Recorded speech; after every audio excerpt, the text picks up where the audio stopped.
اليوم جبت لكم غراتا تاع باذنجان توجدوه غير في المقله، ساهل وبزاف بنين. هو ما فيه ني دجاج ني فيونداشي، والبنه ما نحكي لكمش، هايل هايل، لازم تجربوه.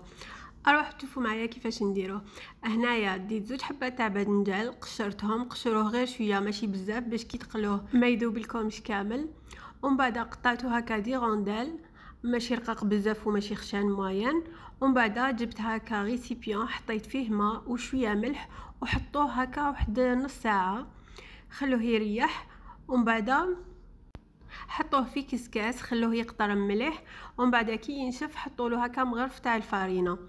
من بعد في مقله درت الزيت، خليتها تسخن مليح وبديت نقلي هذاك الباذنجان ديالي، قليته كامل وحطيته في بابي اسويتو وخليته ينشف شويه من الزيت باسكو بسلامته يرفد الزيت.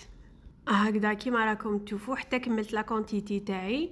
هذه هي لي طاب كاع الواعره، كي تقلوه راكو تهنيتو من بعد توجدوه في 5 دقائق. هنايا في مقله درت غير شويه زيت وحطيت 3 حبات تاع طوماطيش كنت رحيتهم، زدت لهم مغرف تاع طوماطيش تاع الباطا، حطيتها في نص كاس تاع الماء. ومن بعد زدت رحيت لهم 6 سنينات تاع الثوم.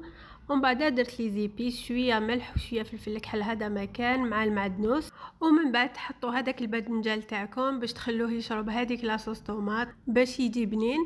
وهنايا رحت نوجد هذاك الخليط اللي نعقد به الكغاتا ديالي من الفوق. درت كاس تاع الحليب صغير، زدت له مغرف صغيره تاع الفارينه، خلطتهم مليح، ومن بعد زدت لهم حبه تاع البيض.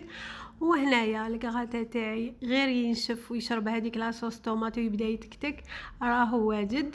درت له هذاك الخليط من الفوق وزدت له فرماج غابي وغطوه باش هذاك الخليط ينشف والفرماج يذوب. 3 دقائق تلقاوه واجد خير من الفوق. كيما تقدروا تاكلوه هكذاك، تزيدوا له غير فرماج غابي من الفوق ولا ديروا صوص بيشاميل، هذا مكان. وهكذا الكغاتا تاعنا تاع باذنجان غير في المقله راه واجد. شوفوا كيفاش يجيكم كغاتا بالطبع، تقول طيبتوه في الفوغ، هايل بنين معسل، لازم تجربوه سورتو اللي يحبوا باذنجان. واذا عجبتكم الوصفه ما تنساوش ديروا لي ابوني وتخلوا لي جام وتبارطاجيو لا فيديو تاعكم باش تكبر الصفحه تاعي وتشجعوني باسكو فريمون راني نخدم. ونقول لكم استناوني غدوه ان شاء الله في وصفه جديده وفيديو جديده. سلام.